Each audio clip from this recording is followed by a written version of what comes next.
오늘부터 이사야서의 후반부를 묵상해 봅니다. 이사야서는 주제에 따라서 크게 두 부분으로 나뉘는데요.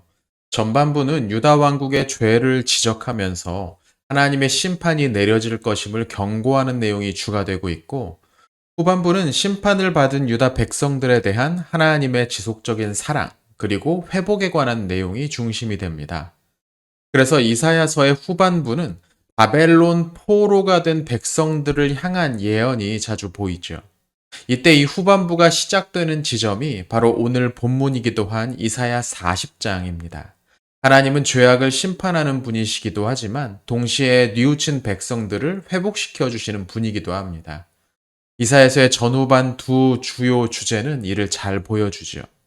그런데 40장으로 넘어가면서 우리는 또 하나의 중요한 주제를 살펴볼 수 있습니다. 이사야서의 전반부는 앞서 말씀드린 것처럼 유다 백성들에 대한 하나님의 통치와 관련된 내용이었습니다. 하지만 이제 포로로 잡혀간 백성들을 향한 하나님의 다스림이라는 주제가 등장합니다. 즉, 이전까지는 가나안 땅이라는 경계 안에서의 하나님을 떠올렸다면 이제는 이방 땅으로 그 영역이 확장되고 있다는 겁니다. 하나님은 이스라엘의 하나님일 뿐만 아니라 온 세계, 온 민족의 하나님이기도 하다는 점이죠. 이런 점들을 생각하면서 이사야서의 후반부를 묵상해 보시면 좋을 것 같습니다. 그중 오늘 본문인 이사야 40장 1절에서 11절은 이사야 후반부의 머릿말에 해당되는 부분입니다. 그 첫 구절부터 이 부분의 성격이 분명히 드러나고 있지요. 너희의 하나님이 이르시되 너희는 위로하라, 내 백성을 위로하라. 왜 위로가 필요할까요? 그건 지금 유다 왕국이 망하고 백성들이 바벨론 땅으로 끌려가 있는 상황을 배경으로 하고 있기 때문입니다. 이 말씀은 이제 새로운 시대가 시작되고 있다는 선언과도 같았습니다. 본문 2절에 나오는 노역의 때에는 바벨론의 포로 생활을 가리키는 것 같습니다. 이미 백성들은 벌을 배나 받은 상황, 즉 불순종에 대한 징벌을 충분히 받은 상황이었습니다. 3절에서는 여호와의 길, 또 하나님의 대로라는 개념이 등장합니다. 이건 멀리 떨어져 있는 바벨론에 사는 백성들이 하나님의 성 예루살렘으로 돌아오는 길을 가리키죠. 그 길은 멀고 험하지만 하나님은 골짜기를 메우고 산을 깎아서 평탄한 길로 만들어 주실 것입니다. 이 길에 관한 묘사는 고대 근동 지역에서 왕의 명령으로 만들어지는 도로의 이미지를 떠올리게 만듭니다.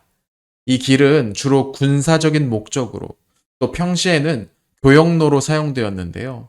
본문에는 이방 땅에 사로잡힌 백성들을 구출하고 돌아오시는 하나님의 승리의 행진을 위해 만들어지는 길로 묘사됩니다.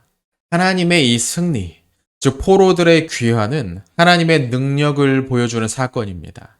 그분의 능력 앞에 이방 제국의 왕들이 소유하고 있다고 자부하던 군사적이고 정치적인 힘은 풀이 마르듯 꽃이 시들듯 더 이상 능력을 발휘하지 못하게 됩니다.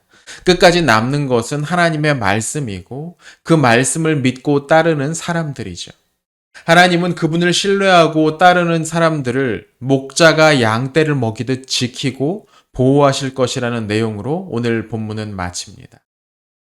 우리의 삶에 고생스러운 상황들을 마주할 때가 있습니다. 사실 그런 때는 거의 늘 닥쳐오죠.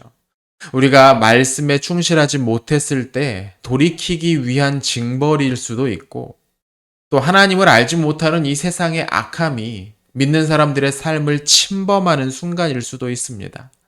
작게는 아침마다 칭얼거리며 떼를 쓰는 아이를 다루는 문제부터 우리의 경력과 평판, 그리고 경제적 여건에 큰 문제를 일으키는 큰 문제일 수도 있죠.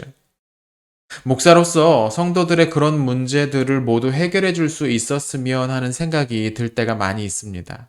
하지만 그건 불가능하죠. 일을 묻고 또 푸는 건 하나님의 일이니까요. 그럴 때면 다시 한번 하나님을 의지하며 하루를 살아가자고 말할 수밖에 없는 것 같습니다. 우리 하나님은 그분의 사람들을 회복시켜 주시는 분입니다. 이번 한 주 하나님의 이 회복의 능력을 경험할 수 있었으면 좋겠습니다.